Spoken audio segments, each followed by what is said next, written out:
All right, looks like we got two people this evening. Let's get started. I've got some other people that'll be coming in, I'm sure. Debbie, we'll start with you. You're at the top of the list. What can I do for you this evening? I wanted you to help. I had trouble making, I was making an outline and I was making it in Pages, but I think when I updated to Pages, it messed up all the formatting and everything, and now it just says it won't even open it. So I was wondering, and I thought you told me that I don't even need to save it in documents anymore. I just, it will save in Pages. So that's kind of, I want to make a list that I can have alphabetized and that I can update and make copies of and save and that sort of thing. Okay. You'll see a request from me to control your screen and to be made the presenter, so agree to that. We've got some weird audio going on. Hopefully that'll go away. All right, so now we're looking at your screen, Debbie, and you have this, basically it's a Pages question, and trying to kind of just organize this thing. So if you don't mind, I'm going to jump in and control your computer. Let's see if I'm in. I can't see you anymore. What do I press? That's okay. You don't have to see me right now. We're looking at your screen, and we can all see your GoToMeeting screen. So in the top left-hand corner, you've got Safari open. Can you click to just kind of minimize Safari and close that down? Your computer might be a little delayed. We might have to just close Safari? Yeah. Okay. Yeah, your computer connection, your internet connection is kind of slow to us. We seem to be behind. Yeah, it's because I have I'm in Mooresville, so. Yeah, we've talked about that connection before. It might be a little slow. So we're not able to see your screen the right way. So let me see if I can just talk you through the problem and maybe open from my end. So you've got a Pages document that you've created, right? Mm-hmm. And this document, does it have columns and rows? That is sort of like just a spreadsheet kind of thing. Is that what we're talking about? No, like an outline. An outline, meaning like a research paper. Like a list, you know? Okay, all right. Just heading 1, heading 2, subcategory A, B, C, that kind of thing. Right. Okay, and you've created that in Pages. Do you need to collaborate with anybody in the outside world on that document, or is this just for your own private personal use? For my own use. Okay, so since that's the answer, it really doesn't matter whether or not it's created or saved or exported in any other format. Pages is fine because you're not having to work with somebody that only has Microsoft Word. So Pages is fine. The problem is I'm not able to see your screen to kind of help you navigate through to get Pages up and going. I'm going to disconnect from you and try to reconnect. Oh, no, it looks like right before I did that, you just showed up. So open up Pages, and if you don't mind, open up that document, but you'd need to keep in mind that other people's... Go ahead. It's not in, I was looking and it says open existing files. Okay, show me where that is then. This opens up a Finder window. The only thing was that little, the only thing I seem to have in there is the little signature. Okay, so before you go anywhere, this is called a Finder window. And the Finder window, at the top area in the middle, it says iCloud, which means that right now it's just showing you documents that you have in Apple's cloud, so to speak. You could say, hey, I want to look like you're doing right now. I want to look in the Documents folder. And that's your local area. That's a local place to store things. Now, don't open up any private information, but do you... Yeah, that's why I was going to just see if you could show me kind of a generic way to do this. Yeah, so do you know the file, or is this the meds file that you're talking about? Yeah. Okay. Mm-hmm. All right, so we see it there, and it's in your Documents folder. Is there... What's... Well, I'll show you because it's not going to show any personal information. Okay. And if it does, I'll just close it. But this is what I get when I try to open it. Okay. Well, do I click it twice? You can click the blue button to open, or you can double-click it, and it should do either one. See, it says could not be opened. Okay. All right. Was this created in Pages? Do you have any idea if it was created in Pages? I think it was. Okay, XML file is missing. I tell you But I what. think that I downloaded the latest version of Pages, and that's when I started having trouble. Well, what you're using right now is not the latest version of Pages. So hit OK on that. Okay. And open up a happy face. Go down to the bottom left-hand corner of your computer and select the happy face. That's going to open up another Finder window that we're outside of Pages right now. The icon in the dock, which is an inkwell or a quill sort of thing, that's not the latest version of Pages. So in the left-hand column, select Applications. Now we're going to go see if you have the latest version of Pages. So scroll down in that column to the P's.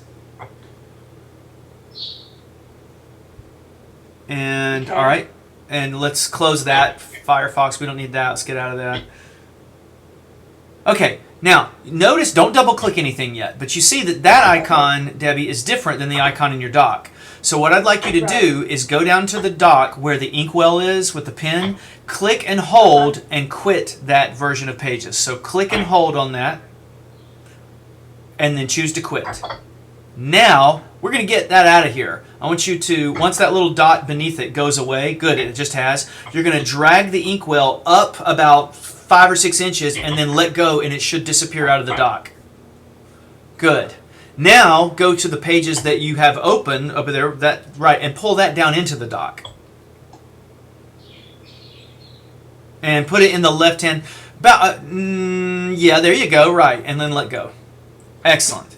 All right, let's see if we can go open this document with the regular version of Pages. So before we do that, go into your Documents folder, which is on the left-hand corner. Don't close that. On the left-hand side, you see the folder called Documents. Let's not use that. The left-hand column, there you go, Documents. Select that. Now go find that med. Right. Now click on that one time. What we want to do is we want to say, hey, open this with the most current version of Pages. So I'd like you to use your keyboard and go Command-I. Hold down the Command key and hit the I key, and that's getting information about that file. Right. Now, good. Now you see where it says Open with Pages, and that icon, the Pages icon there, is the more current version of Pages. Yeah. All right, that's what we want. That means that if we double-click on that file, the new version of Pages will open it. So you can hit that, you can close that window, and then go just double-click on the file in that Finder window behind. And I bet that's going to take care of that. Close this one? Yes, you can close that window. All right, now you see, double-click that, and that's going to open it in the most current version of Pages. See, it's jumping in the dock down there, and it's saying, "Hey, I'll open you." I think what you were trying to do, if the problem doesn't exist here, is you were trying to open a current document with an old version of Pages. So, okay. And I think you're going to see that, and when you do, you can just close that after it successfully opens. And we're just waiting. Tell us when you see that. We might be a little behind you. Yeah, I don't see it yet.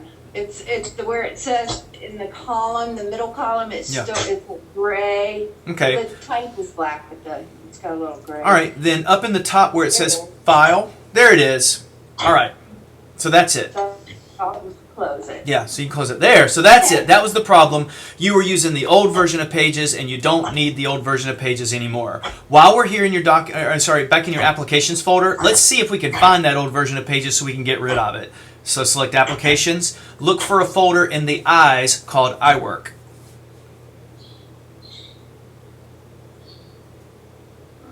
Mm-hmm. Okay, select that one time. Select that one time and either drag that to the trash or go Command Delete. And that will get rid of the old version of Pages. Apple doesn't like to throw away the old version of that particular program because there are some people that still like to go back and forth between the two.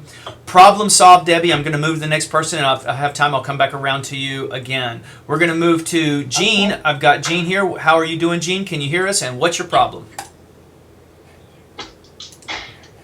Jean, can you hear us? I can. All right, Jean, what can we do for you? Well, I have a new MacBook Pro, and I'm having a hard time finding my pictures. On the left-hand side, it doesn't show the listing the way I'm used to when I do Finder. All right, let's go take a look at that, and we should be able to solve it. I'm going to send a message over to make you the presenter. So say, yep, you've been made the presenter and agree to that. And hide all the private secret agent documents that you might have open. Okay. Okay. So when I look here, I don't see the pictures like I used to. Right. So we're going to put the pictures folder back in and see if that solves it. One of the things, and this kind of brings it up to everybody, this is a good point. One of the things that I don't like about Apple's tweaks in the interface is that when a new computer ships these days and you open up a Finder window, it opens up to the All My Files file. And it's just really confusing. So I'm going to be so bold here, Gene, as to change that with you right now. And there might be some other people that like that. So click on that Finder window that's open right now. Okay, now you notice in the top left-hand corner, the word Finder is now in the screen next to the black apple. That means that the Finder is the foremost application. So go under the word Finder, up at the very top left-hand corner, select, like in the menu bar, and select the word Finder in the very top of the left-hand corner of the computer next to the black apple in the top left-hand corner of the computer. There it is. Okay, so select that, and you're going to see a file called Preferences. Select that. Now, new Finder window shows all my files. That's really confusing to me. And anybody listening, you might want to do the same thing, because I don't need to see calendar events. I don't need to see random documents and stuff. I want to see my house, really. So select that and choose your house, which is in this case Gene Humphrey. Now, close that window and close the actual window that you have open right now. Yes. Okay, go down to the happy face and open up a new Finder window. And now when you open up a new Finder window, you're presented with a file structure where you can start to see things. One of the things that you can see, Gene, is a folder that says Pictures in it. Do you see that folder across on the far right-hand column, going down in the piece? Keep going to your right. You might need to move the window right. Yeah, I did. Right there? Yeah. All right, so select that one time. Now, is that the folder you were looking for? Does it have iPhoto in it? iPhoto, it has the iPhoto library, but the application iPhoto doesn't live there. Yeah, right, but it has my iPhoto library Yes. and my Aperture library, right? Yeah, and that's the folder you were looking for? Yes, that's what I'm looking Okay, for. so what we're going to do is give a shortcut to that. So in a moment, don't do it yet, just listen to what I'm going to say. And I can't remember who I'm working with and what level of expertise a person has, so I'm going to talk more in general terms. So if you're like, yeah, Scotty, I got it, forgive my slowness on this. But what you're going to do in a moment is you're going to take the Pictures folder and you're going to drag it to the left side of your computer to that column in that Finder window. And you can put it under Downloads, or you can put it under Documents, or wherever, and then you'll let it go. All right, she's got it. Now, the next time you open a Finder window, you can just click on that Pictures folder and it will take you right there. Does that help? That helps a lot. All right. So I could do the same thing with anything, like music or... Yeah. Yeah, I have a shortcut folder that I'm working on a project right now, and I just keep having to go to that folder and go into that folder, and then a week from now I won't need that anymore, so I'll pull it out of my dock. And when you pull it out of your dock, where will you put it? Well, see, that's the trick. It's not really there. It's just a little shortcut. It's like an alias. So you could delete that alias, and you're not really deleting the folder. So if I decide I didn't want pictures anymore, I just drag it to trash. Or drag it about 6 or 8 inches away, and it should poof out. Or you could also right-click and remove from sidebar. Got it. Okay. All right? All right. Okay, so no problem. All right, we're going to keep moving. I've got Joan up next. Joan, what can I do for you?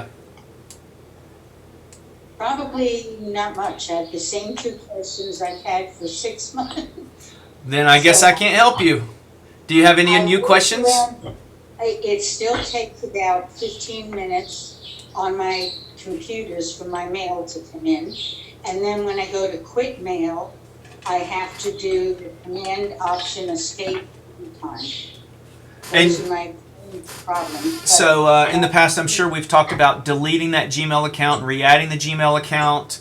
Yeah, I've deleted it, put it back in, but it's just very slow, so I go do something else, and then I come back and my mail comes up. And we've talked about deleting those mail folders in the hidden library folder. I'm sure that I've probably talked about that. Did you ever, do you know what I'm talking about?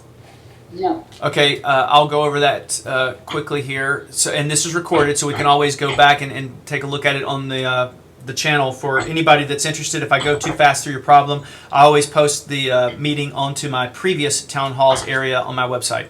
So Joan's issue is that Gmail is just slow to load, and we've worked on this in the past before, and we haven't been able to solve it. So one of the things that a person could try if their mail application is not responding the right way is they would open up their mail application, try to delete that email account out of the mail application.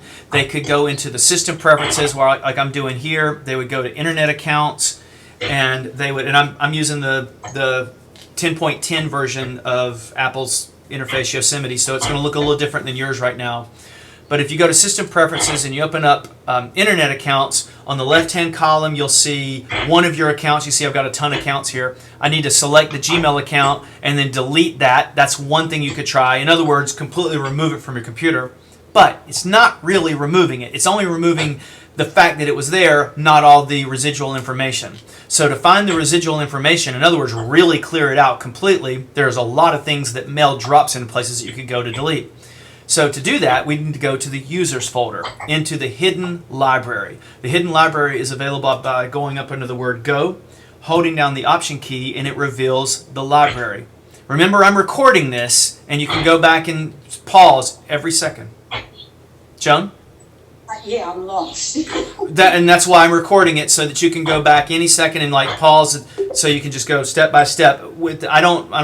It's a long process to go through, so I wouldn't want to do this over the internet with you because it is a step. But I'm just kind of answering the question in one way that it can be solved. So to review, so far we've gone into system preferences and taken it out of internet accounts.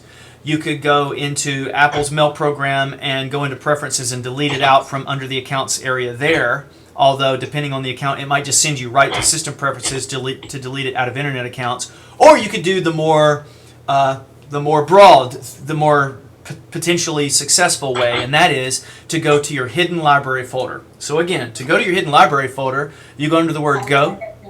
I have no idea where my hidden library folder is. To go to your hidden library folder, you would go under the word go in the menu bar at the top of your computer, and you would hold down the option key. When you hold down the option key, you'll see that the word library is revealed. It's not normally there, it's hidden.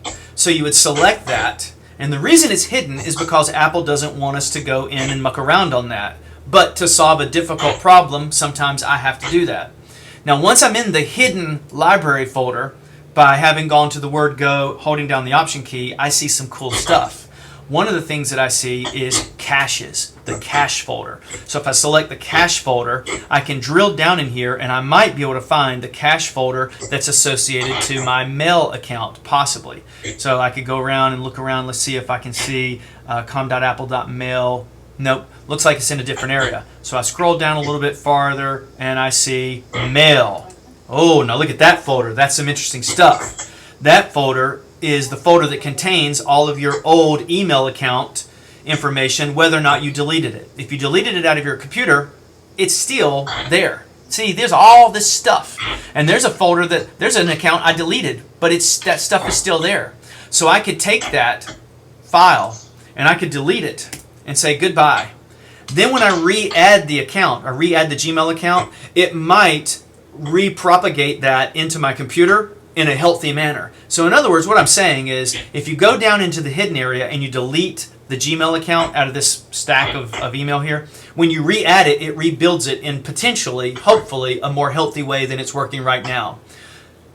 There are a lot more solutions, and since we're recording, I'll give you one more to always try, and that is to go back to that hidden library. The way to go to the hidden library is under the word go. Hold down the option key and you see the hidden library show up. You select it. And this time, go to a folder called Preferences. And I've gone to this many times in these discussions. That Preferences folder has some more information. One of which is com.apple.mail. And if I scroll down to it, com.apple.mail, it's in here somewhere. It's alphabetized. That file could potentially be damaged, and you could throw that file away and restart mail. It would rebuild there it is right there. That little file, you could potentially throw that away, rebuild or reopen Apple's mail program. It might ask you to re-add the account again. But the good news here is that no matter what damage you think you might cause, you're not really hurting your Gmail account because your email lives in the cloud. So you could throw that computer in the lake tomorrow and you haven't lost any email. You can always just sign up with your email account again on another device and all that email pours down. Lot of answers for that question, but those are a lot of different things that you could try. I know that's been going on for quite some time, but Yeah, why can't I quit mail the normal way? the reason that you probably can't quit mail right now is because the conversation that your email program is having with the server is and we might have talked about this in the past. When you there's a window on when you have mail open, you can go under the word window, and I'm going to show you that in a second as my computer's trying to open my mail account. And you can reveal something called activity, I believe it's called. Okay, so here's my mail. My mail is open, and in the top area, I've got the word window. Now, excuse my slow computer here. I'm going to go to activity. Now, what's really going on in the background is my mail application is talking, and there it is. There's the window that I'm talking about. It's talking to my server. It's saying, hey, Scotty just opened his email, and look at it. I don't know if you can see that progress bar up there, and part of it is Gmail. It's saying, hey, Scotty just opened his email. Would you like to, we'd like to get the latest email. And here's some stuff that he's deleted. So it's kind of syncing that up, and it's having a little conversation. If I tried to quit mail right this very second, it would say, you know what, we can't really quit mail because we're still talking to mail. So something is going on most likely that's keeping mail talking to the server, and the left hand isn't really ready to hang up with the right hand. I equate it to people having a phone call and then talking to each other to say goodbye. I say, all right, it was nice talking to you, goodbye, and then you say goodbye as well. I wouldn't say, all right, Joan, goodbye, click, and wait and just cut you off. And that's actually what this mail program is doing with the server. They're having a communication, and you can see mine's still going. It's taking a while right now. It's going to be a while before everything updates. All right? So that's the answer as to why your mail program might not be quitting as fast as you want it to. Okay. Moving to Joanne. Joanne, what have you got for us this evening? How do I turn on location, GPS on and off, location services on my phone? Okay. With your phone open, hopefully you can see my phone here. I'll walk you through this. There are a lot of applications that want GPS location. The weather app might want to know where you are. Papa John's might want to know where you are if you're ordering. So to turn on and turn off these services, you go into settings, and you can follow along here, or this is also recorded, so if I go too fast, you can go to general, and once in general, you would go to, I believe it's restrictions. Now, I have my restrictions turned on right now because I worked with a session earlier today and they had children, so I'm going to unlock my restrictions. I don't see, okay, yes I do. Go ahead. If you scroll all the way down, you'll see the word privacy. And in privacy, you have location services. That's where you give access or deny access within certain applications to that device. Hold on a second. It's all grayed out. I'm on enable. Restrictions. Yeah, but it's all grayed out. It won't let me touch anything. Right, so you might need to enable restrictions in order to see that. Let's see if there's privacy in another place. Now that I've disabled restrictions, let me go back. Here it is. If you don't have restrictions enabled, choose privacy, and down at the bottom, there's location services right there. Okay, so here it is again. In settings, if you go to general, or in settings, if you go down to the privacy command, do you see privacy there? Select privacy and you'll see location services. I was thinking in terms of restrictions first because a lot of parents restrict their children's location services, and that's where my mind was. Yeah. So once there, you would do, and you basically have the exact same list. Here are all the applications that I have on my device that want to know where I am. So maybe I don't want, I don't know, PayPal to know where I am. So I'm going to turn that off. Right. All right. So it's general, and then what under general? It's not general. It's settings, privacy. Settings, privacy. Okay. All right. I've been I've known a lot of people recently that have been switching to T-Mobile, and we've been doing the speed tests on iPads, Wi-Fi off, Wi-Fi on, back and forth, and it's like more than double Verizon. I have a 5S. Then I researched a little bit, and they say Verizon has come out with these new frequencies that will be equally as fast, but they're only compatible with the new phones, like the iPhone 6, etc. Okay. So what's up? And T-Mobile, I mean, the rates are less. Granted, you have to buy the phone and or lease the phone, rent the phone over a certain amount of time, but there's no contract. Essentially, to me, it's like a no-brainer T-Mobile, but I would like to hear your opinion. Well, I'll give you a couple things, and then we'll open it up to anybody in the room here that might use T-Mobile. Out of all the clients that I work with, I can't think of one that has T-Mobile. I'm not saying that that's a good or a bad thing. I'm just saying I have hardly any experience no experience that I can think of with T-Mobile on an iPhone. Secondly, Do they not know about it, or is there a reason why? I don't know that out of the box the Apple iPhone supports T-Mobile's network. I know you got the AT&T. Oh, it does. Okay, so Because you'd a have lot to. of my iPhone friends now have it. So would you have to take that phone to T-Mobile and have them put their own SIM card in, that kind of thing? Because Apple sells an AT&T phone, a Sprint phone, and a Verizon phone.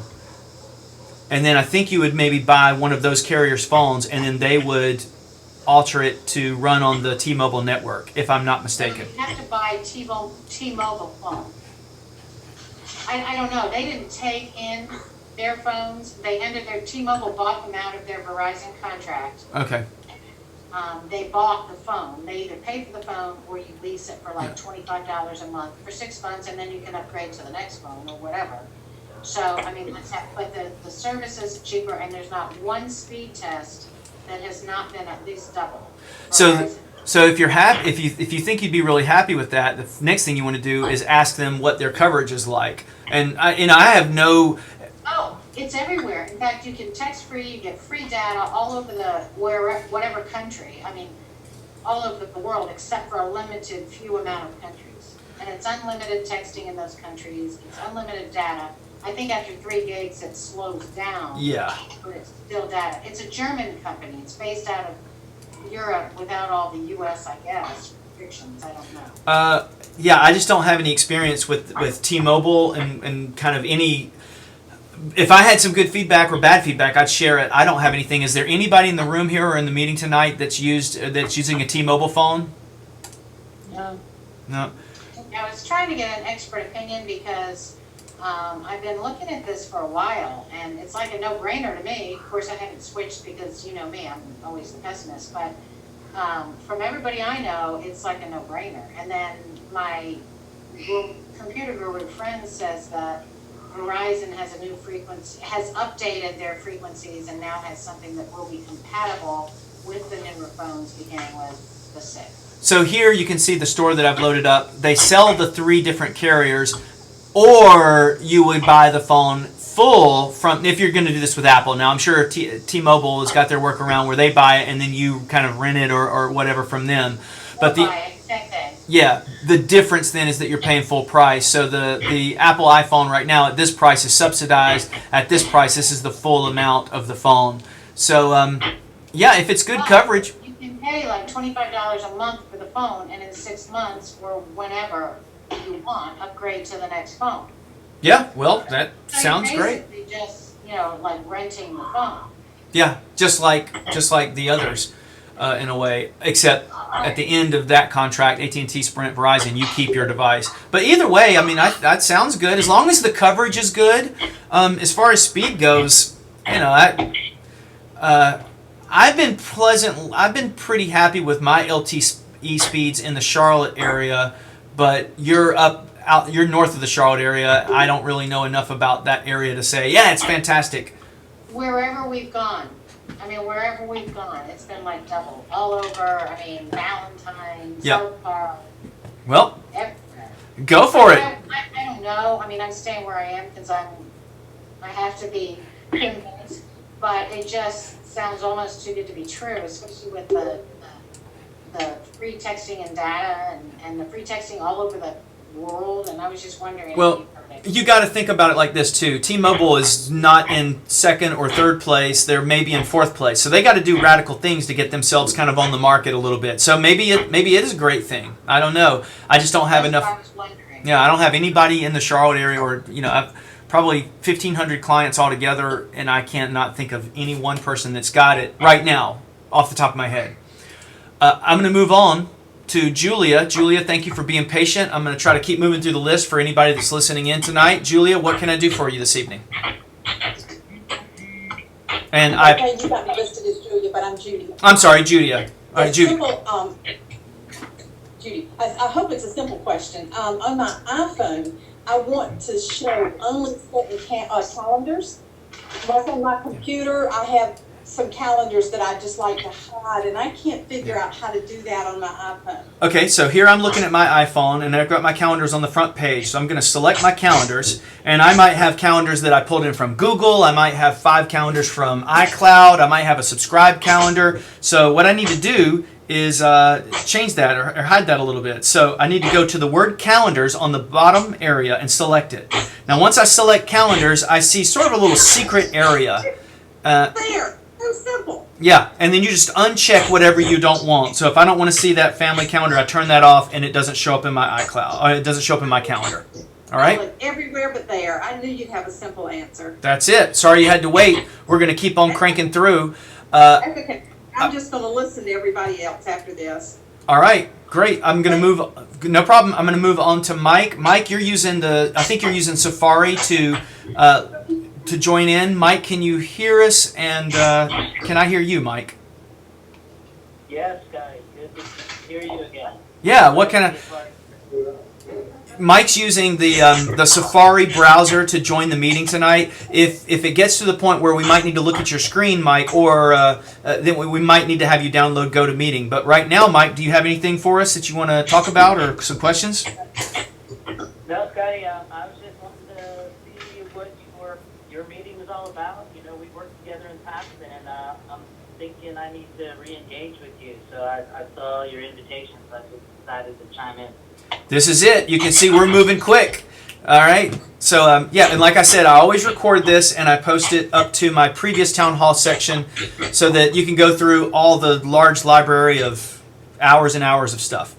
Just for anybody listening, I think I've kind of come to a decision that for my town halls, I will only do it when I send the notices out, and I'll try to usually send the notices out different times, maybe 5 o'clock or 6 o'clock of that day, or maybe I'll get to it the Sunday night before, but usually I wait till the last minute to decide, because sometimes what I found is I end up working in a session, say that schedules me at 5 o'clock on Monday, and I go until maybe almost 6:30, and by the time I get home, I can't get the session going.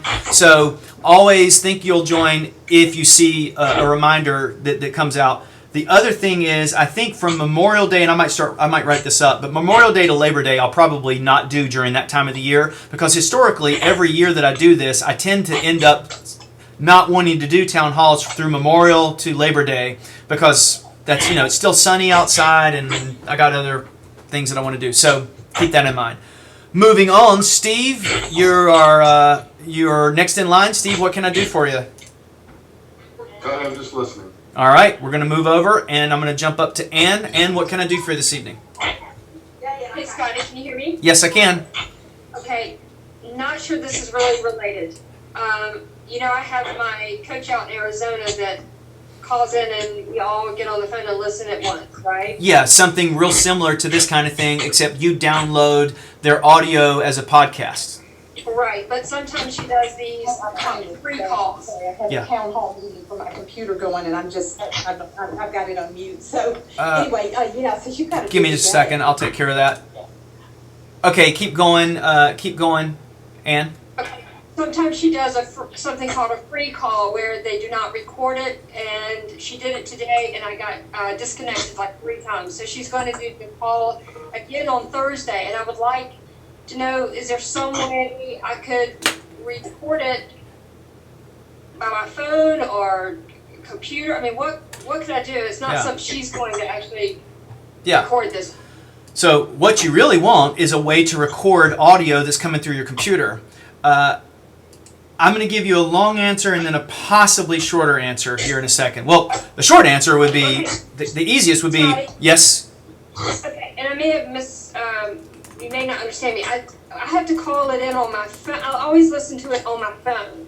Oh, okay. So you're not the computer's not really involved in this.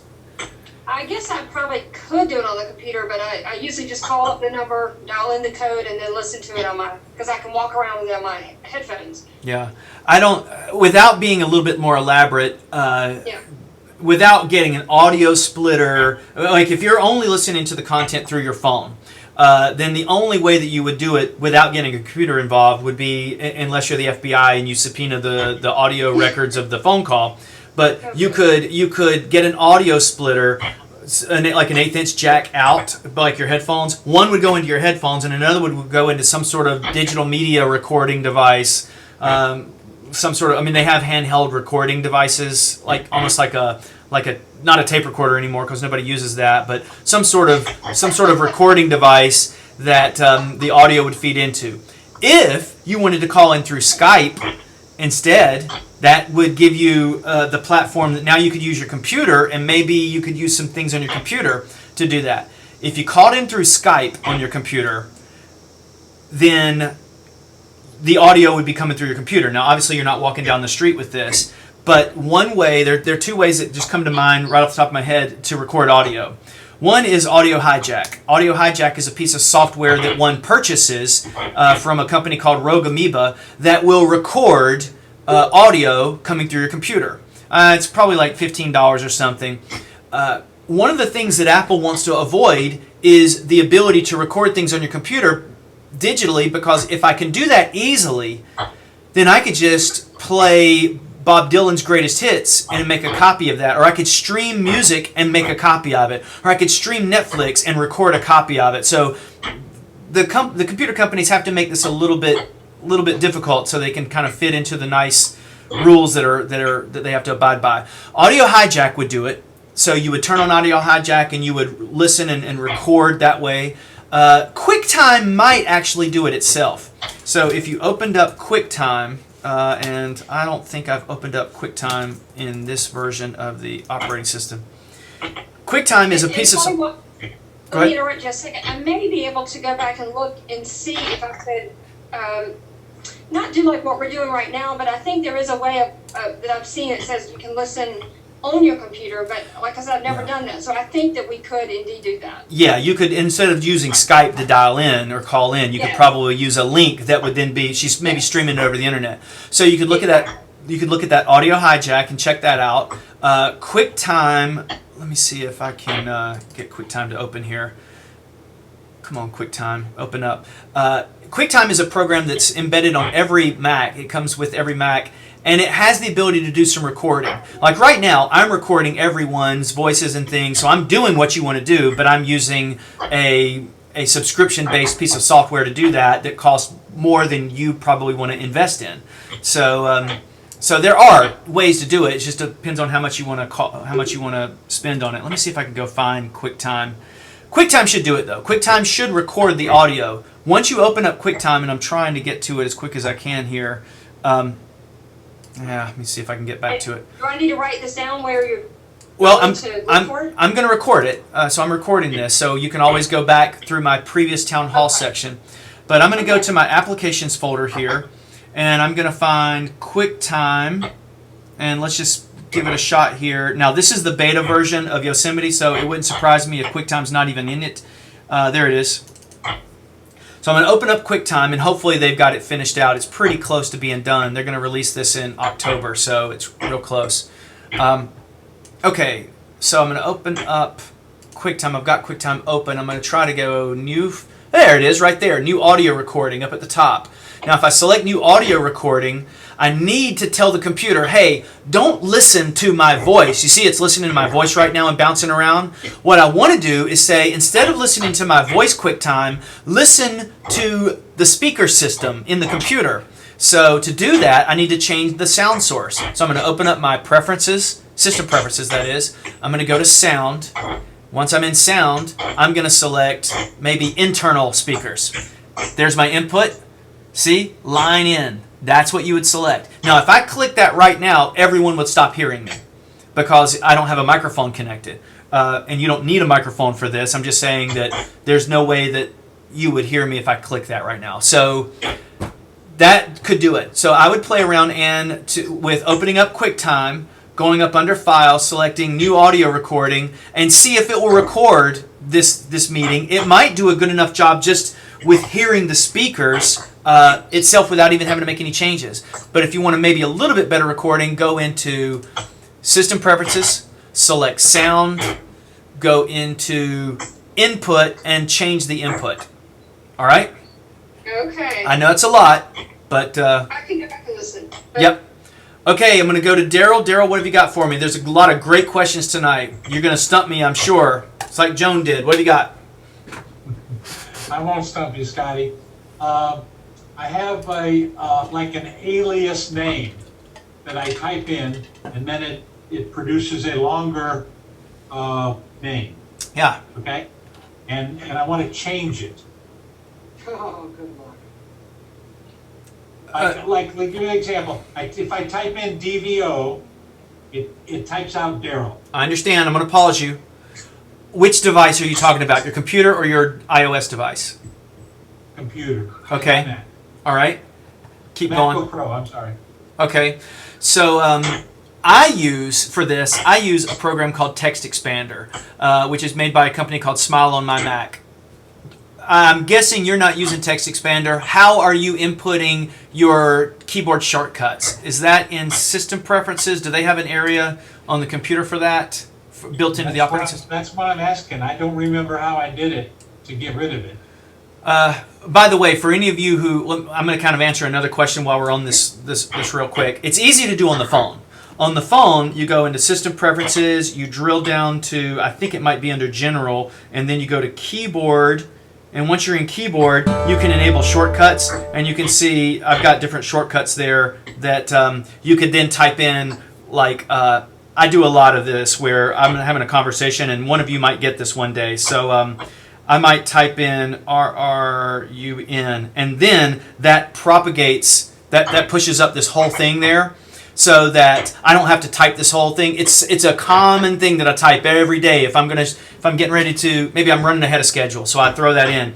And the way that I set that up was on the phone under Settings, Keyboard, and then Shortcuts. And I've created my own shortcuts there. That's easy to do. On the computer, however, I use Text Expander to do that. I've not looked to see if it's built into the operating system to do it. I've never run across it being... That doesn't mean it's not there, Daryl. I just don't, off the top of my head, know where, just built into the operating system, it would happen. Let's see if there's a shortcut in keyboards. There it is, right there, shortcuts. All right. Let's see if we have texts. That's keyboard. Nope. Doesn't look like we have the ability to type things. So the program that I use is Text Expander. Have you ever... And Text Expander is very good. It's well worth the money. I don't know how much it costs. It's probably $10 or $12 or something. It's a great company that works a lot of Mac software, and it just always is running in the background. So I can just be typing a letter, and I type in RR. What I normally do, and you can see my text, this is how I do this. Like if sometimes I start the same sentence with unfortunately. Sometimes someone will say, Scotty, can you, let's see, I don't know, let me skip this version here. Let's see what this one says. Okay, so if somebody said, hey, do you have this particular time available? Instead of writing the same thing every time, I write unfortunately. And the key command to do that, what my method is I always take the key word that I always think of, like running, like I'll be running late, so I use the first verb, or unfortunately, and then I will double the letter so it's not characteristic. So if I want to apply the date into something, if I just want to throw the date in, I will type the word date but with 2 D's, and I've set that up. So whenever I type the word date, it just automatically pops in the date, which is just absolutely fantastic. I can't say enough good about Text Expander. I'm not answering your problem, but I'm going to kind of push you to solve it a different way. So if I can open up Text Expander, I'll give you a little bit better, open up a text document, I'll give you a little bit better example of what I'm actually talking about here. So here I'm in a text document, and I might write an email to you, and Daryl, it was nice to see you, and then I'm going to invite you to town hall. So I might type the word join, because join me every night. But if I type the word join, if I assign the long shortcut just to the word join, I might be writing a letter to my mom, and all of a sudden that pops up. So I double the letter JJOIN, and once I do that, it throws it out for me. So JJOIN, and it populates it. I don't have to type anything. Will Text Expander take images, or can you do any graphics? Or I think it will. I think it will, actually, if I'm not mistaken. I believe it will. So people are always asking me what my rate is. So my rate, I'll put in RRATE. So I'll type RRATE, and it populates the whole sentence about my rate. So I've just got tons of these that I can recall. All right. I use that all the time. People say, "Hey, can I schedule a session with you?" Because they don't know my webpage exists. So I type in that, and then it says, "Yeah, I'll be happy," and then it just puts in the exact same phrase that I send out to everybody, or something about my calendar. The only thing you have to be careful of is if you put your shortcut as an actual word that you would use. So you don't want to spell it in an odd way. I'm trying to think of one that might, like ill. Okay, see this IILL? Maybe there's a word in the world that if you spell IILL, it would push that. Or maybe it would make a word. So if you're in the middle of spelling, I don't know, like illiterate, if that were spelled with 2 I's and 2 L's at the same time, then it would push that whole sentence out, which is, I've run into that once or twice, but generally it's not that hard to work around. All right? okay, thank you. That's what I'd suggest doing. I've got one more on the list here, and that is Donnie is with us. Donnie, what can I do for you? Oh, I was just coming in to see what was going on. I really don't have any specific requests right now. All right. Well, if you come up with anything, jump in, because I've gone through the entire list. So now I will open it up to anybody that has follow-up questions. I always go with people that raise their hands, being a school teacher. So Joanne, before I try to help you, Joanne, one of the things that really frustrates me, and I'm going to use this as my pulpit for a second, every president since I've ever been alive, they go to these press conferences and they stand there and the press yells at them, and whoever yells the loudest, they get to answer their question, right? And the president, what if the president just said, you know what? I will answer someone that raises their hand. It would change the whole United States. So, Joanne, you've raised your hand, and your camera is on, which is always a plus. What can I go? Take it. Okay, in the last 48 hours, something's been going on with my phone. It drains really fast, and it takes hours to recharge. So, 5S. So I shut off under location services, which we just previously discussed. Right, I see the pattern here now. Yeah. Google Earth, blah, blah, blah. I shut off all the stuff. However, I've always had this open, and I've never had any problem. Is there anything that you can think of that might be the cause, or should I always keep something turned off or turned on, or all right. matter? So this brings us to what's going to happen tomorrow. Of course, this is all speculation, but Apple definitely, with larger phones come larger space to put larger batteries. So we all know that right now Samsung's large marketing plan at the moment is your phone, you guys' iPhones are low on battery, and our bigger phones have more space for batteries. So I'm sure that we're probably going to see something addressed like that with larger battery and more time and all that kind of stuff. And SIMS cards, which we don't have. And what? Replaceable batteries and SIMS cards. Replaceable batteries isn't going to happen. Hell's going to freeze over before they allow you to replace your battery on your own, But I think. the Galaxies and stuff have that. Right, but that's not Apple. Apple's not going to... I mean, I don't speak for them, but I don't see that happening anytime soon because, in my own opinion, I have to kind of disclaimer this, they go with design over function sometimes. And design, making it a nice, beautiful, monolith type of object. I mean, look at your MacBook Air, your MacBook Pros. Those don't have replaceable batteries anymore either. So design sometimes over function. I talk all the time about that mouse. This is a very beautiful mouse, but my mom doesn't know that there's a right click on it because it just has one button. Even though there is a right click, people would be a lot happier if they bought these mouses, and the trackpad for that matter. Where's the right click? Right. Apple designs over function, so I don't see that happening. But to kind of go back and address your question, and I'm trying to get my phone to pop back up here, and it's not pulling it up on my my app to show that. Let me see if I can turn this off again and turn it back on. It's not pushing up. The first thing that I always think about when people talk to me about battery issues is, okay, turning Bluetooth off, turning your screen brightness down. If you're in a pinch, if you're on a flight and you got to stretch a couple more hours out, then the next things go, Wi-Fi network. After Wi-Fi network. Now, location services is absolutely something that can eat up battery life. We all think that, what about the applications that are running in the background? That's not really as big a deal. Apple's engineers, and I say this often, Apple's engineers are way smarter than we are, and they wouldn't design apps to run and hog that battery life in the background. Although, there are applications that run that ask for GPS information, like Twitter or Instagram or whatever, and if you turn those off, you definitely are helping yourself. One more thing, and I'm really trying to get my phone to show back up on my screen here. I let it kick off. Let me see if I can get it back one more time, because this is a deep area. And let me interject here. I've done nothing different. The apps that are running now are the apps that have always run before the previous 48 hours when I started having this problem. Yeah, and if you and I could figure this out, we could go work for Apple and make a ton of money to try to solve the problem. Okay, so here I'm back online here. Let me show you another little thing that you could do that does help a little bit, possibly help. Back into that same area where we're going back into location services. So I'm going to settings. I'm going to go scroll back down into privacy, wherever that might be. Let me see if I can find... See, privacy, there it is right there. Now I'm going to go to location services again, and I'm going to scroll all the way to the bottom. Now, in the bottom there's something called system services. And the system services, by the way, this is a really secretive nice little area that you can, your phone is tracking where you're going.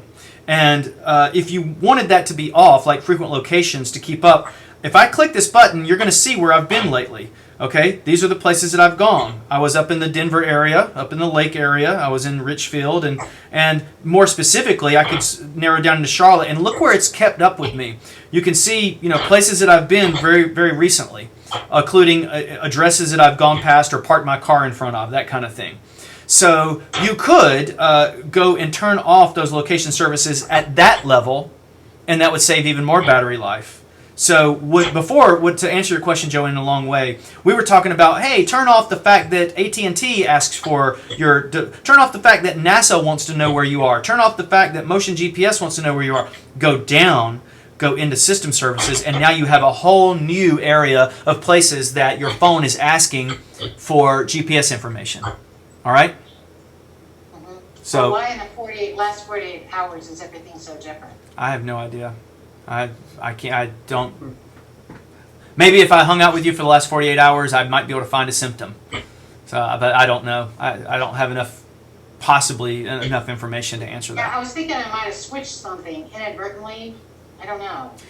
There are times, one of the things that does happen sometimes is when Apple sends an update out, and I guess is on the subject. When Apple sends an update out, let me see where my updates are. I'm going to go into General and About. Okay, I'm on 7.11 on this phone, so I haven't updated. I think maybe 7.12 is out on this device. I have not updated. Sometimes when you do that last digit of the update, battery life will either improve or degrade. So oftentimes the engineers, when they send this out, they are like on red alert to get the feedback back from the million or so people that download it, because sometimes, and it has been known, Apple's done this, other companies have done this, they'll send an update out, and all of a sudden, everybody's battery life is dead and dying. That's why you say to wait 10 days. Absolutely. That's why I'm sitting on 7.11 here on this.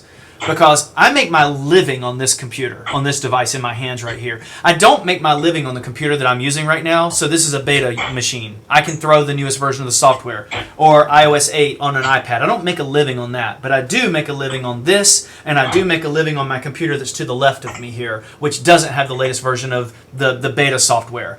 So that's why you see 7.11 on this, because I know that this works, I know that there are not problems, I'm happy with it, and it's been out for a while, and I just haven't updated it. But yeah, this is me, Joan. I hope you're looking at this. This is me walking the walk and talking the talk at the same time when it comes to updates. All right. I'm going to open it up. Anybody else want to jump in? We're going to be closing this down in the next few minutes. All right. If nobody else has anything, I have a quick one. This is very remedial for some of your people, but my desktop, you can see, is littered, and I'm not really sure the best way to, clean that up. Okay, that's a great question. This is exactly the type of question that I do want to talk about.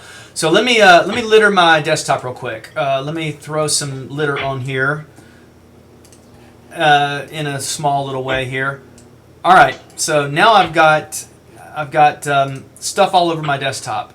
All right, there's stuff all over the place. Now think of if you're multiplying this by 10 or 15 or whatever, and you got all these items. The best way to do this is using the Finder window. So to open up a Finder window, the desktop is really just a folder. So if I open up a Finder window by using the little happy face, I get this window that we've all seen several times tonight. Over in the left-hand column, I see the desktop folder. So if I select that desktop folder, this is another way to view everything that's scattered on my desktop. And boy, oh boy, all the time I sit down at people's computers and they have 200 or 300 items on their desktop. Some people have 60 or 70 or 100 gigs of data on their desktop. And I equate the desktop to the top of an aircraft carrier. You only want the planes on the top of that aircraft carrier that are doing the business that day. You don't store a whole bunch of helicopters and a whole bunch of planes on the top of an aircraft carrier. That's not very functional. The planes that are taking off and landing are the items that need to be on the top of the aircraft carrier. And your desktop is the same way. If you are not using certain pictures or images, put them away. And this is how you would do it, Debbie. You open up that Finder window like we talked about by clicking on the happy face in the dock. And then go to your desktop folder. Now, I'm looking at my desktop folder right here, and I see my documents folders right there. So maybe I'm going to take this document that I've got, and I'm going to move that into the documents folder. That's equivalent to moving stuff out of the foyer of my house and putting into the bedroom. Now, it's not really clean. It's in the bedroom, and I need to go clean the bedroom later, but I'm moving these things into the rooms that they belong in. Here's a picture. Now, this is a picture that I really like, and I maybe want to keep it. I don't really want to put it into the pictures folder. Maybe I'll put it into iPhoto. So I might drag it down into the dock and drop it onto iPhoto. iPhoto will take a copy of it. Then, if I put it into iPhoto, I can delete it off of the desktop. Here's a URL, an actual link to a website for some stuff. I might click on that and then bookmark that later. Boy, I'll tell you this, and maybe one of you are these type of people that listen to this, but I do have some clients, and I don't think they're going to be hearing me tonight, but I have clients that have hundreds of bookmarks on their desktop because they don't want to use the top of Safari to organize their bookmarks. We are creatures of habit. So you get to a website and that person or those particular people have learned to go to that website and then drag that, let's say this is CNN, all right? And then I drag that CNN link onto the desktop. And then their whole desktop is full of just links. And I bet I've got a link on mine right now. So you can just go to it and then bookmark it. That's another way to do that. Does that kind of help you a little bit there, Debbie? A lot, yes, thank you. All right. I'm going to get off and get back to my life. I hope you guys have a great evening. Anybody that hasn't in a while, please feel free to submit a review. Even if we haven't done any business, if you enjoyed this, you can submit a review to Apple through my website under ratings and reviews. I appreciate a link or a review anytime. Unless it's a bad review, then forget I said anything. All right, I'll see you guys again soon. Email me your questions. I'll be happy to try my best to answer them through my website as well. Talk to you guys soon. Thank you. Bye. Thank you, Scotty.